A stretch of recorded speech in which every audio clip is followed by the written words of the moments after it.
Hello to all the viewers. आज हम लोग पढ़ेंगे वेपर एब्जॉर्प्शन रेफ्रिजरेशन सिस्टम के बारे में। इसमें हम लोग डिस्कस करेंगे कि ये सिस्टम होता क्या है, इसका प्रिंसिपल क्या होता है, साथ में इसमें कौन कौन से कंपोनेंट्स यूज़ किए जाते हैं। हम लोग वर्किंग देखेंगे इस साइकिल की और साथ ही हम लोग कैलकुलेट करेंगे COP। RAC के टॉपिक्स से रिलेटेड और भी लेक्चर्स आप लोगों को प्रोवाइड किए जाएंगे, जो भी आप लोगों के इंजीनियरिंग या फिर डिप्लोमा लेवल का जो भी सिलेबस है उसके अकॉर्डिंग। साथ ही मैकेनिकल के कुछ और सब्जेक्ट्स के बारे में भी डिस्कस किया जाएगा। तो अगर आप लोगों ने अभी तक मेरा चैनल सब्सक्राइब नहीं किया है तो आप लोग सब्सक्राइब कर सकते हैं, ताकि आप लोगों को नोटिफिकेशन मिलती रहे। स्टार्ट करते हैं with the vapour absorption system. ये एक प्रकार का रेफ्रिजरेशन सिस्टम होता है जिसमें हम लोग कंप्रेशन की जगह पे एक अलग से कुछ कंपोनेंट्स जोड़ देते हैं। इसमें जो हीट का हम लोग यूज़ करते हैं तो वो यूजुअली हम लोग रिन्यूएबल एनर्जी रिसोर्स का यूज़ करते हैं। हमारे जो सिस्टम होता है, अगर हम लोग उसको एक हाई टेम्परेचर या हाई प्रेशर पे ले जाने के लिए एक प्रकार की सोलर एनर्जी या फिर विंड एनर्जी या किसी प्रकार के किसी और सिस्टम की जो वेस्ट हीट एनर्जी होती है उसका उपयोग करते हैं हम लोग। तो ये एक प्रकार की बहुत इको फ्रेंडली साइकिल हो जाती है। और जिस हिसाब से हमारा जो इन्वामेंट का जो हमारा इन्वामेंट है वो जिस प्रकार से डिग्रेड हो रहा है, इस प्रकार हमें जो इस समय की ज़रूरत है हमारी, वो एक इको फ्रेंडली साइकिल की ज़रूरत है। इसीलिए ये प्रोसेस आजकल काफ़ी ट्रेंडिंग भी हो रखा है। तो हम लोग समझते हैं इसको, ये एक कंप्लीट एब्जॉर्प्शन रेफ्रिजरेशन सिस्टम का सिद्धांत क्या होता है। सिद्धांत अगर हम लोग एक normal ammonia water refrigeration system की बात करते हैं तो उसके बेसिस पे हम लोग इसका सिद्धांत देखते हैं। कुछ सब्सटेंसेस ऐसे होते हैं जहाँ पे जब वो अपने किसी एक पर्टिकुलर टेम्परेचर या स्टेट में होते हैं तो वो दूसरे सब्सटेंस को बहुत ज़्यादा अट्रैक्ट करते हैं और दोनों का मिक्सचर एक प्रकार का एक ही मिक्सचर लगता है। जैसे कि अगर हम लोग एक ठंडे पानी की बात करते हैं, कोल्ड वाटर में जब अमोनिया डिज़ोल्व होता है तो वो कम्प्लीटली उसमें डिज़ोल्व हो जाता है, तो वो एक रूप बन जाता है, कम्प्लीटली एक ही सॉल्यूशन दिखाई देता है। बट जैसे ही हम लोग इसका टेम्परेचर बढ़ाते हैं, वाटर का जैसे ही तापमान बढ़ाया जाता है, अमोनिया सेपरेट हो जाता है इससे, क्योंकि बॉइलिंग पॉइंट जो होता है अमोनिया का वो वाटर के बॉइलिंग पॉइंट से कम होता है। तो जैसे ही वाटर बॉयल होने की सिचुएशन में जाता है, अमोनिया के वेपर्स ऑलरेडी बॉयल होकर एवेपोरेट हो चुके होते हैं, अमोनिया भाप बन के बाहर निकल जाता है और पानी हमारा गर्म हो जाता है। ये एक कंप्लीट प्रोसेस होता है, इसी को हम लोग एब्जॉर्प्शन प्रोसेस में यूज़ करते हैं और आगे हम लोग एक कंप्लीट सिस्टम बना देते हैं इसको, जिससे कि रेफ्रिजरेशन सिस्टम हमारा यूज़ होता है। इसमें जो हमारा रेफ्रिजरेंट यूज़ होता है वो अमोनिया होता है। अमोनिया हम लोग यूज़ करते हैं as a refrigerant in our refrigeration system. क्या होता है सिस्टम, ये हम लोग देखते हैं कंपोनेंट्स से। सबसे पहले अगर हम लोग बात करते हैं, एक नॉर्मल रेफ्रिजरेशन सिस्टम के 4 कंपोनेंट्स होते हैं: कंप्रेसर, कंडेंसर, एक्सपेंशन वाल्व और एक इवेपोरेटर। अगर इसका हम लोग कंप्रेसर हटा देते हैं तो बचते हैं 3 कंपोनेंट्स: कंडेंसर, एक्सपेंशन वाल्व और इवेपोरेटर। कंप्रेसर की जगह अगर हम लोग 4 कंपोनेंट्स जोड़ देते हैं, जैसे कि हम लोग एब्जॉर्प्शन रेफ्रिजरेशन सिस्टम में 4 अलग से डिवाइसेस का यूज़ करते हैं, जिसमें होता है हमारा एक जनरेटर, एब्जॉर्बर, एक प्रकार का एनालाइज़र या रेक्टिफायर और एक पंप भी यूज़ किया जाता है। देखते हैं हम लोग इसको एक डायग्राम से समझने की कोशिश करते हैं। काफ़ी कॉम्प्लिकेटेड सा डायग्राम अभी आप लोगों को लग रहा होगा, जब हम लोग इसको वन बाय वन समझेंगे तो ये काफ़ी आसान हो जाएगा। स्टार्ट करते हैं सबसे पहले एक इवेपोरेटर से। इवेपोरेटर वो हिस्सा होता है किसी भी रेफ्रिजरेशन सिस्टम का जो डायरेक्ट आपके कमरे से अटैच्ड होता है। मतलब अगर आपका रूम है जिसको आपको ठंडा करना है, या कोई भी स्पेसिफाइड एरिया जिसको भी आपको ठंडा करना है, तो वो जिस चीज़ से जुड़ा होगा वो होगा आपका इवेपोरेटर। तो इवेपोरेटर जो है वो किसी प्लेस को ठंडा कर देता है। यहाँ पे जो रेफ्रिजरेंट होता है वो ठंडी कंडीशन में आता है, काफ़ी कोल्ड कंडीशन में यहाँ पे रेफ्रिजरेंट आता है और कमरे में अपने जो कूलिंग इफ़ेक्ट होती है वो दे देता है, और रूम का जो भी हीट होती है वो अपने अंदर एब्जॉर्ब कर लेता है। एब्जॉर्ब करने की वजह से रेफ्रिजरेंट हमारा वाष्पीकरण हो जाता है उसका, और वो भाप बन जाता है। वेपर्स जो होते हैं वो अब इवेपोरेटर से बाहर की तरफ आउटलेट हो जाते हैं। यहाँ पे रेफ्रिजरेशन साइकिल हम लोग यूज़ कर रहे हैं वो एक वेपर एब्जॉर्प्शन साइकिल है, तो इसलिए इवेपोरेटर कनेक्टेड होगा हमारे एक एब्जॉर्बर से। समझते हैं इसको क्या होता है। ये एब्जॉर्बर एक प्रकार का उपकरण है जहाँ पे जो हमारा लिक्विड, जिसमें लिक्विड वाटर स्टोर होता है जो कि काफ़ी कोल्ड होता है, कोल्ड वाटर स्टोर्ड है। इसमें हमारा अमोनिया का वेपर आता है और डिज़ोल्व हो जाता है। जैसे कि मैंने आपको बताया कि कोल्ड वाटर में अमोनिया काफ़ी अच्छे से डिज़ोल्व हो जाता है। पंप के माध्यम से एब्जॉर्बर के जो मिक्सचर है अमोनिया और ठंडे पानी का, वो हमारे जनरेटर में जाता है। इसके बीच में एक रीजनरेटर लगा हुआ है, ये हम लोग बाद में समझेंगे। इसको समझते हैं हम जनरेटर में क्या होता है। ठंडा पानी और उसमें जो भी भाप मिला हुआ है अमोनिया का, वो एक मिक्सचर के फॉर्म में यहाँ पे पहुँचते हैं। यहाँ पे पहुँचने के बाद जनरेटर को हम लोग सोलर एनर्जी से, जैसे कि यहाँ लिखा हुआ है, हम लोग इस मिक्सचर को गर्म करते हैं। गर्म करने की वजह से हमारा अमोनिया का वेपराइजेशन हो जाता है और वेपर्स जो होते हैं अमोनिया के सेपरेट हो जाते हैं पानी से। पानी भी गर्म हो जाता है और अमोनिया भी गर्म होकर वेपर्स के फॉर्म में सेपरेट हो जाता है। ये जो गर्म पानी है, अब इसको हम लोग सेपरेट आउट कर देते हैं, इसके अमोनिया को अलग निकाल देते हैं, रेक्टिफायर में ले जाता है अमोनिया को, और जो बचा हुआ पानी, गर्म पानी है, वो वापस से रीजनरेटर से पास होके एब्जॉर्बर में चला जाता है। रीजनरेटर एक प्रकार का हीट एक्सचेंजर है जो कि पंप से आ रहे मिक्सचर को हीट करता है, थोड़ा सा जनरेटर से पहुंचने से पहले ही थोड़ा सा हीट अप कर देता है। ये इस प्रकार का एक हीट एक्सचेंजर, जैसे कि हम लोग दो लाइन देख सकते हैं जो रीजनरेटर में, एक जिसमें गर्म पानी आ रहा है और दूसरा जो पंप के माध्यम से ऊपर जा रहा है वो अमोनिया वाटर का मिक्सचर है।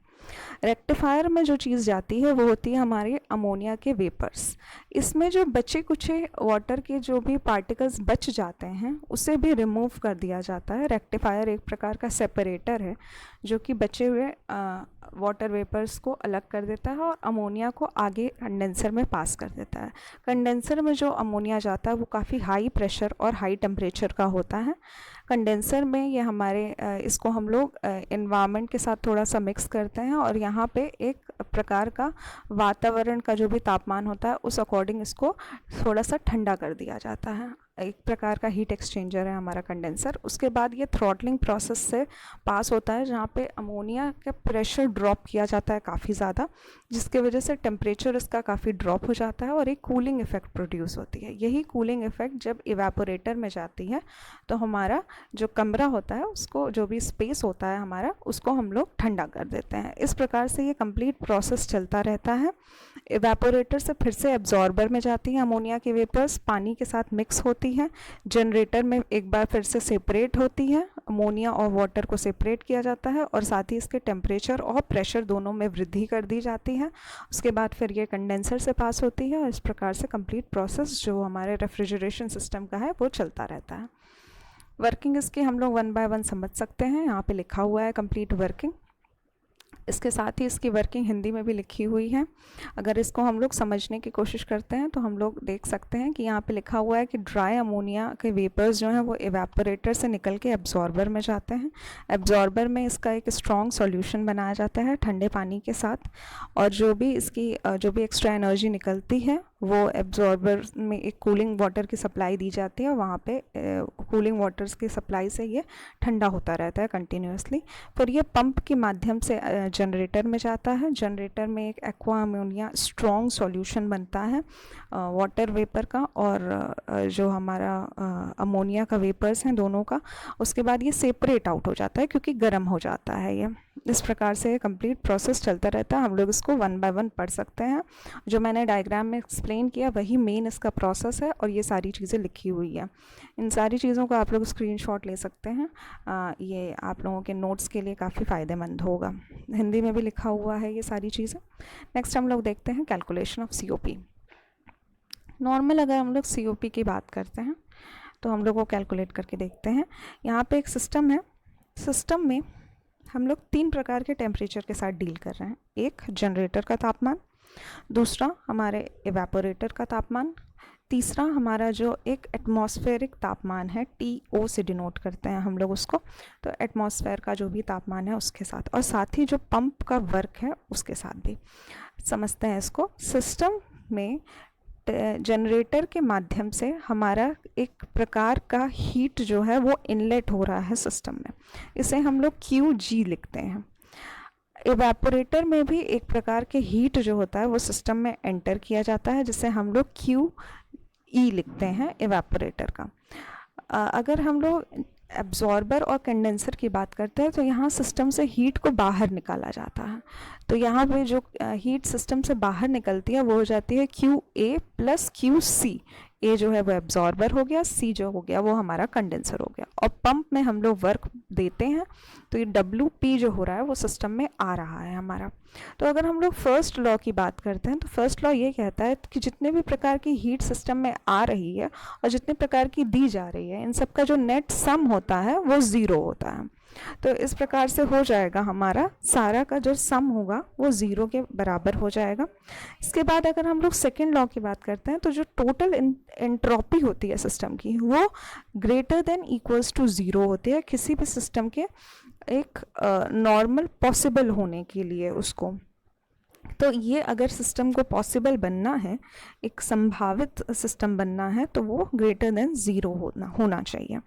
नेक्स्ट हम लोग देखते हैं एक एक करके हम लोग दोनों की एंट्रोपी देख लेंगे। एंट्रोपी का मतलब होता है हीट कितना दिया गया या लिया गया अपॉन में टेम्परेचर। तो Q अगर हम लोग जनरेटर की बात करते हैं तो Q जनरेटर अपॉन में टेम्परेचर जनरेटर, इस प्रकार से हम लोग कंप्लीट इसका एंट्रोपी भी निकाल लेते हैं जैसे कि लिखा हुआ है यहाँ पे। जब हम लोग इस नॉर्मल VCRS के साइकिल की COP निकालेंगे तो यहाँ पे जो रेशियो आएगा हमारा कंडेंसर और इवेपोरेटर और जनरेटर के Q के बीच में, वो लेस देन इक्वल्स टू होना चाहिए एक प्रकार का टेम्परेचर का जो रेशियो दिया हुआ है उसके बराबर। नेक्स्ट हम लोग देखते हैं कि अगर हम लोग एक आइडियल COP की बात करते हैं, ये सारी चीज़ें लिखी हुई है, वन बाय वन हम लोग एक एक करके स्टेटमेंट हम लोग देख सकते हैं। जो आइडियल कंप्लीट COP होती है एक VARS साइकिल की, वो होती है Q इवेपोरेटर से जो हीट लिया गया है, सिस्टम ने जो हीट ली है इवेपोरेटर से, अपॉन में जनरेटर ने जो हीट ली है अब सराउंडिंग के जो भी सोलर एनर्जी लिखी हुई है या फिर आपका जो जिस प्रकार की भी वेस्ट हीट है उससे जो हीट ली हुई है, उन दोनों का जो भी रेशियो होता है। तो इसमें हम लोग एक टेम्परेचर की पूरी इक्वेशन आ जाती है जो कि होती है हमारी TE अपॉन में TO minus TE, TG minus TO upon TG, ये हमारी कंप्लीट COP हो जाती है जो लास्ट में जो फॉर्मूला लिखा हुआ है। इसी COP के फॉर्मूले पे सारे न्यूमेरिकल्स किए जाते हैं। बाकी ये जो डेरिवेशंस होते हैं, ये अगर आप लोगों के सब्जेक्टिव टाइप कोई क्वेश्चन आता है तो उसमें ये कंप्लीट डेरिवेशन पूछी जाती है, नहीं तो जो न्यूमेरिकल के क्वेश्चंस होते हैं वो सिर्फ इन लास्ट फार्मूले पे ही सॉल्व किए जा सकते हैं। काफ़ी आसान फार्मूले हैं, यहाँ पे अभी थोड़े से कॉम्प्लिकेटेड लग रहे होंगे, जब हम लोग इसको वन बाय वन लिख के सॉल्व करेंगे तो ये काफ़ी आसान फार्मूला है। जो लास्ट है उसमें सिर्फ एक इवेपोरेटर का टर्म्स आता है, उसके बाद नॉर्मल जो एटमॉस्फेरिक तक का तापमान होता है माइनस हम लोग इवेपोरेटर का तापमान कर देते हैं, उसके बाद एक जनरेटर का तापमान आता है, जनरेटर के तापमान में से माइनस करते हैं हम लोग एटमॉस्फेयर का तापमान, और अपॉन में हम लोग जनरेटर का तापमान लिख लेते हैं। इस प्रकार हम लोग कंप्लीट COP लिख सकते हैं हमारे वेपर एब्जॉर्प्शन रेफ्रिजरेशन सिस्टम के बारे में। Thank you for watching the lecture.